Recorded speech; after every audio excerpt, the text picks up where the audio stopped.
a man deeply entrenched in his ideological inclination towards social justice, Tamil assertion, and federalism. He promotes linguistic identity as a unifier of religious diversities. A strategist, he's an unparalleled organizer and matchless manager of the masses. He's the youth icon of the DMK and Tamil Nadu. Under him, DMK's youth wing is vibrant and energetic. When he brandished a brick in his hand going around the state campaigning for the DMK, he took on the central government and the leadership in Delhi with a stern voice. He pointed out at an unfulfilled promise of constructing an AIIMS hospital in Madurai. The AIIMS hospital premises in Madurai is yet to come up. Probably he has to tell us where that single brick is. If he still has it with him or given it for constructing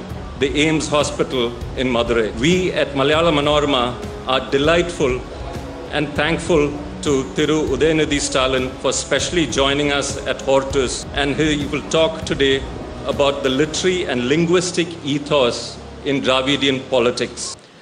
I'm happy to speak at this prestigious art and literature festival organized by the Malayalam Manorama, one of India's oldest newspaper, serving the nation since 1890s.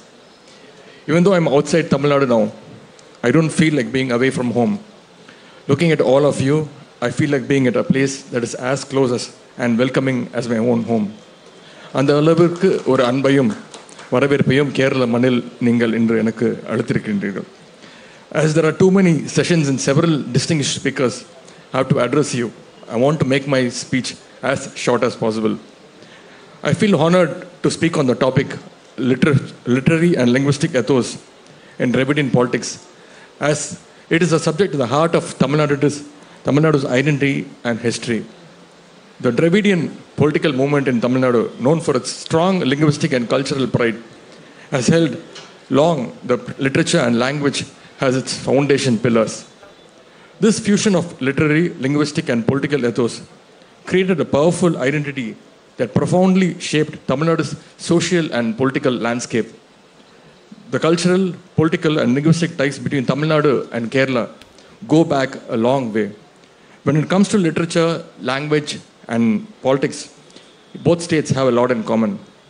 தந்தை பெரியார் அவர்கள் இதே கேரளாவில் 1924 நடைபெற்ற வைக்கம் போராட்டத்தை முன்னின்று நடத்தி வெற்றி பெற்றார்கள்.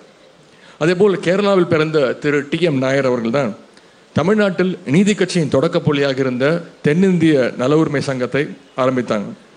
அது தமிழ்நாட்டில் புதிய அரசியல் எழுச்சியை ஏற்படுத்தியது. Tamil Nadu and Kerala governments conducted multiple events to commemorate and honor the centenary year of the Vaikom protest. Tamil Nadu and Kerala are two of the most progressive states in India. Both have successfully kept fascist and communal forces at bay. Why do the people of Tamil Nadu and Kerala stand so strongly against fascism? It's because of the progressive politics firmly established here. Tamil Nadu திராவிட இயக்கம் தோன்றுவதற்கு முன்பு இலக்கியம் என்று சொல்லப்பட்டவை எல்லாம் வெறும் பக்தி இலக்கியங்களும் புராணங்கள் மட்டும்தான். Our leaders invoked Tamil literature to propagate rationalism and promote scientific temper.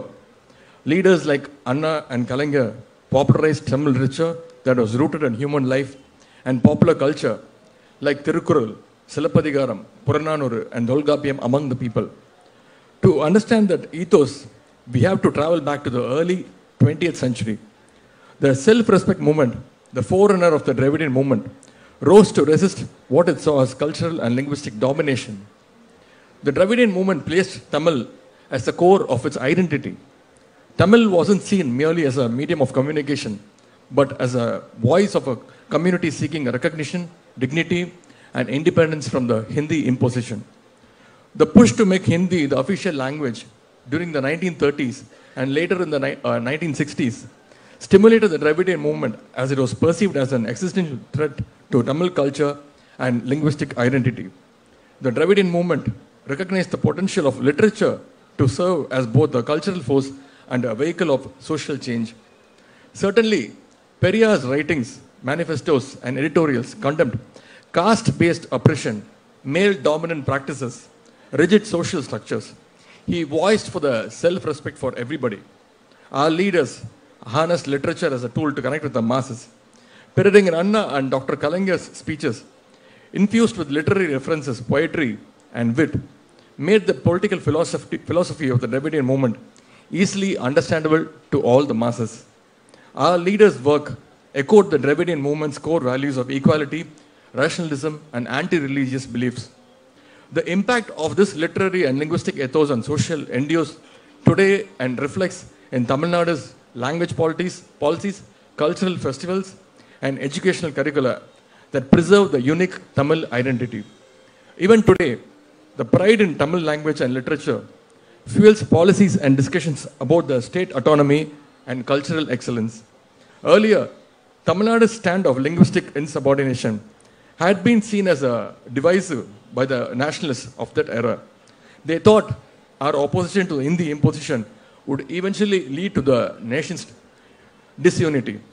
However, after many decades, history has proved otherwise, that so-called nationals who still want to impose Hindi on all the Hindi, non-Hindi speaking states are indeed divisive and a threat to the national unity. So I am standing in front of you with a sense of pride that struggles carried out by the Dravidian movement in Tamil Nadu have in fact saved most of the Indian state languages from falling prey to the Hindi imposition. இன்றைக்கு இந்தியாவில் மாநில மொழிகள் உயிரோடு இருக்கிறது என்று சொன்னால் அதற்கு மிகப்பெரிய காரணம் நாங்கள் சார்ந்திருக்கக்கூடிய திராவிட இயக்கம் என்று சொல்லிக் கொள்வதில் நாங்கள் மிகுந்த பெருமை கொள்கின்றோம். The Dravidian movement also attempted to rationalize the Tamil language itself. Our leader, Periyar, questioned the gender-biased words in Tamil languages such as vidavai, which means a widow, and also the word bachari, which means prostitute. And Periyar asked what equivalent words were there to refer to a man who loses his wife and the one who visits a prostitute. Surprisingly, Periyar raised these issues when feminism has not even caught the imagination of the European societies. The Dravidian politics questioned all the pre-existing interpretations over Tamil literature, and it introduced fresh and progressive meanings. This is the main reason Tamil has become a political weapon of the Dravidian movement, with which it was able to rally large numbers of people, particularly the working class. As Dravidian leaders expanded the reach, Tamil cinema became an influential platform to amplify the Dravidian ideology. Before 1950s, Tamil cinema was heavily Sanskritized and released with anti-scientific themes. That era's cinematic language was accessible mainly to the upper caste and the affluent audiences. Downtrodden people watched cinema, but they hardly understood anything. It was the advent of the Dravidian movement that changed the situation. However, later, after the 1950s, cinema emerged as a dominant medium for political messaging, with movies delivering socially conscious narratives and dialogues that resonated with the masses. Dialogue writing became an art form through which the political ideals could be seamlessly woven into entertainment, achieving unprecedented reach among both the urban and the rural audiences. Pereringar Anna's movie, Velaikari, which means the servant maid, a drama that laid bare the injustice of caste and class, resonated with audiences and showcased Tamil literature's potential for societal transformation. Dr. Kalangar's famous movie, The Parasakti, reshaped the screen language of Tamil cinema world. Dr. Kalangar infused his screenplays with messages that challenged caste hierarchies, advocated for rationalism, and questioned traditional authority. His use of culturally resonant dialogues made the Dravidian ideology relatable and impactful, paving the way for political aspirations through the emotional power of cinema. Before entering politics, as you all know, I had a small stint in the Tamil film industry. The Tamil film industry is doing business with billions now. Similarly, we have a very thriving film industry in Kerala. In fact, I like most of the Malayalam films being made in the recent times. Likewise, Telugu and Kannada film industries are also performing very well. But think for a moment, does any other language in any North Indian state have spawned a vibrant film industry like in South India? The answer is a very big no. Almost all the languages spoken in the North Indian states have given way to Hindi. As a result, they have only Hindi films, that is Bollywood. Mumbai is extensively producing only Hindi films now, not Marathi films, not Bhojpuri, not Bihari, Haryanvi and Gujarati films industries. They receive far less attention compared to Bollywood and Hindi films. Sadly, many other states in North India do not even have their own film industry. If we fail to protect our language, then Hindi will take over our culture and erode our identities. அதனால்தான் திராவிட இயக்கம் ஹிந்தி திணிப்பை எதிர்த்ததே தவிர தனிப்பட்ட முறையில் ஹிந்தி என்கின்ற அந்த மொழி மீது எங்களுக்கு எந்த வெறுப்பும் கிடையாது. Let me present you with a situation in colonial Tamil Nadu a century ago. In the cultural domain, those who spoke Sanskrit were held in high regard in the society. Sanskrit denied equality, honor and progress to the Tamil masses, especially to the lower caste, women and the working class people. முன்னொரு காலத்தில் தமிழ்நாட்டில் கலாச்சார விஷயங்களில் சமஸ்கிருதம் பேசுபவர்கள் தான் அதிக மரியாதை தரப்பட்டது. If someone wanted to become a doctor back then, they had to pass entrance exam in Sanskrit. Is there any connection between a medical exam and the language Sanskrit? A huge no.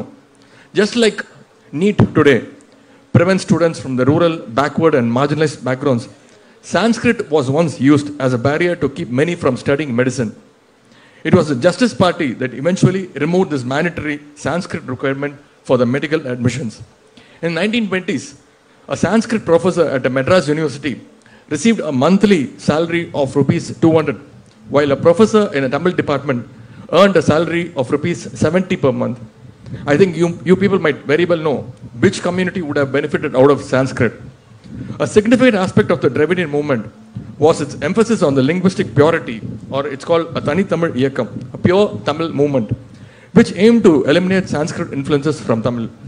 By consciously developing vocabulary that avoided Sanskrit roots, Dravidian leaders and intellectuals promoted a form of Tamil that reinforced Tamil Nadu's cultural autonomy. Thandai Periyar launched a vehement propaganda against the Sanskrit supremacy, which was forced upon the Tamil people in their ritual and cultural activities. However, at the same time, Thiru C. Rajagopalachari's government decided to introduce compulsory Hindi in the schools in the 1937. Periyar predicted that they were imposing Hindi first with the aim to bring in Sanskrit subsequently. Hence, Periyar announced agitation against the move to introduce Hindi in the schools. This protest started in 1937 and continued till 1940s. This protest succeeded in preventing Hindi imposition. This is famously called the first Tamil language struggle.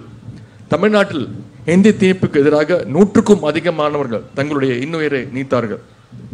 அவருடைய தியாகத்தை போற்றும் வகையில் ஒவ்வொரு ஆண்டும் ஜனவரி 26ஆம் தேதி திராவிட முன்னேற்ற கழகத்தின் சார்பாக மொழிப்போர் தியாகிகள் தினம் பொதுக்கூட்டங்கள் ஒவ்வொரு ஆண்டும் நடத்தப்பட்டு வருகின்றன.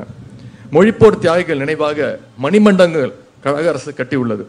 அதுபோல் அவருடைய குடும்பத்தாருக்கு ஓய்வூதியம் வழங்கப்பட்டு வருகின்றது. தமிழ்நாட்டுடைய முக்கிய சாலைகள் மேம்பாலங்களுக்கு மொழிப்போர் தியாகிகளுடைய பெயரை முத்தமிழ் கலைஞர் அவர்கள் சூட்டியுள்ளார்கள். Even last month, Doordarshan's Tamil Nadu division, DD Tamil, hosted a Hindi month celebration. Our Tamil Nadu governor, Thiru R. N. Ravi, also participated in it. Our party, DMK's student wing, held an agitation before the DD Tamil office in Chennai. Our Dravidian model government's Honorable Chief Minister, Thiru Muthuvel Karunanidhi Stalin, came down heavily on the governor because the governor had the history of evading Dravidian ideologies. The DMK continued to champion the Tamil pride in the face of policies seen as a threat to the Tamil identity, such as the new education policy and initiatives for centralized education standards. These policies, such as the NEET, undermines Tamil Nadu's autonomy, leading Dravidian parties to reinforce the commitment to Tamil pride as both a cultural and political stance. The modern Dravidian ethos continues to invoke figures like Thiruvallur, the legendary Tamil poet, as symbols of the regional pride and cultural depth. However, the fascists steal our poets also by coloring them with saffron. The Dravidian ethos is also reflected in Tamil Nadu's language policies in educating and public life, maintaining a strong focus on Tamil as the state's principal language. All the political parties in Tamil Nadu, except the BJP, need to emphasize the two-language formula introduced by the DMK in order to survive in the Tamil Nadu political landscape.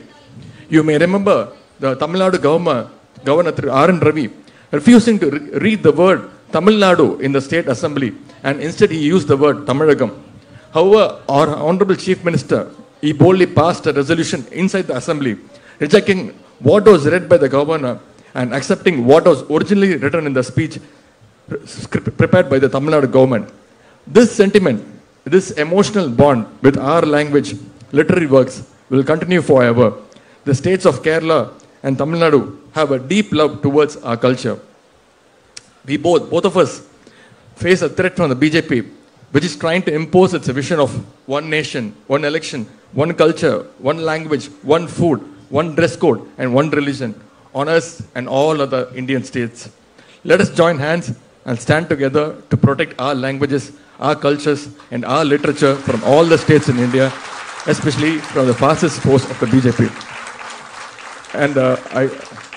And I want to tell you that I still have the brick safely with me, and whenever the union government is allotting the fund, I am ready to give it to the government. And in conclusion, I am proud to say that I come from this Dravidian legacy. I represent the idea of Dravidian life, and I will do it till the end of my life, whether we are in the power or not. Thank you for this opportunity. Nandri, Vanakkam.